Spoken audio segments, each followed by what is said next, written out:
In this tutorial, I'll explain how to create a nested list using the R programming language. So without too much talk, let's dive into the R code. In this video, I will show you two examples, and both of these examples are based on the three list objects that we can create with lines 2 to 15 of the code.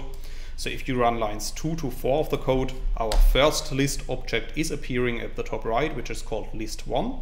And we can print this list to the bottom in the RStudio console by running line 5 of the code. And then you can see that our first list object contains 3 list elements. Similar to that, we can create a second list using lines 7 to 9 of the code. So if you run these lines of code, another list called list2 is appearing at the top right. And we can print this list as well to the bottom in the RStudio console by running line 10 of the code. And then you can see that this second list also contains 3 list elements. And then in lines 12 to 14 of the code, I'm creating another list object, which is called list3. And then you can see after running these lines of code that another list object is appearing, which is called list3. And we can print this list to the bottom in the RStudio console by running line 15 of the code. So after running these lines of code, we have created 3 list objects called list1, list2, and list3 in our workspace. However, let's assume that we want to create a nested list which contains these 3 list elements in another list object. Then we can apply the list function, as you can see in lines 17 to 19 of the code. And within the list function, I have to specify the names of the list objects that I want to store in a nested list.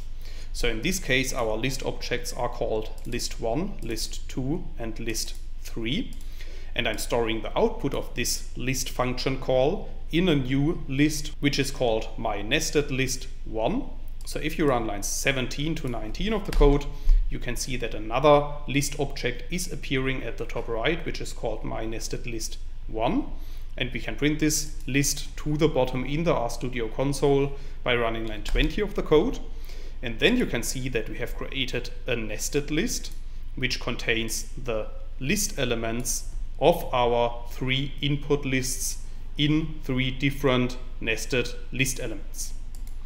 You can also see that the names of these nested lists are not really useful because they are just numbered from 1 to 3. So let's assume that we want to create a nested list in a for loop in which we are also using the names of our list objects. Then in the first step, we need to create a vector of list names. So this is what we are doing in line 22 of the code. So after running this line of code, you can see that we have created a new data object at the top right, which is called myListNames. And if we print this data object to the bottom in the RStudio console, you can see that we have created a new vector object containing the 3 list names of our list.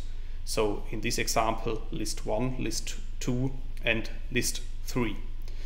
In the next step, in line 25 of the code, I'm creating an empty list using the list function.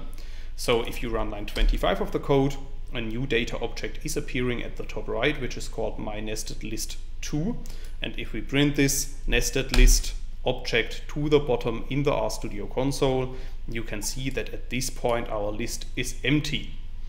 However, in the next step, in lines 28 to 30 of the code, I'm using a for loop to build up our nested list. And I'm doing that by running our for loop over the length of our vector of list names. And then within the for loop, I'm specifying that the new nested list should contain the list that is corresponding to the name at this index position. So if you run lines 28 to 30 of the code, you can see that our new nested list, my nested list2, is updated, and we can print this nested list object to the RStudio console by running line 32 of the code. And then you can see that we have created another nested list containing the 3 list elements that we have created in the beginning of the tutorial. So the advantage of this code with the for loop is that within this for loop we can specify basically whatever we want. So for instance, we could specify that we want to assign names to our nested lists, or we could apply any other operation that we want to apply to our nested list elements.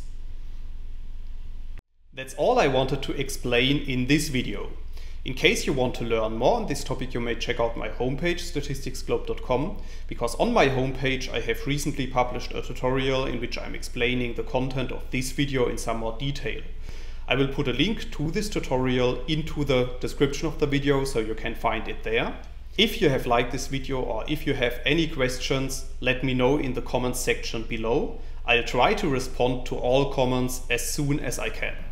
Furthermore, make sure to subscribe to my YouTube channel to get notified about future video releases. I have already published about 500 videos on this channel and I'm releasing new videos on a daily basis. Thanks a lot for watching. See you in the next video.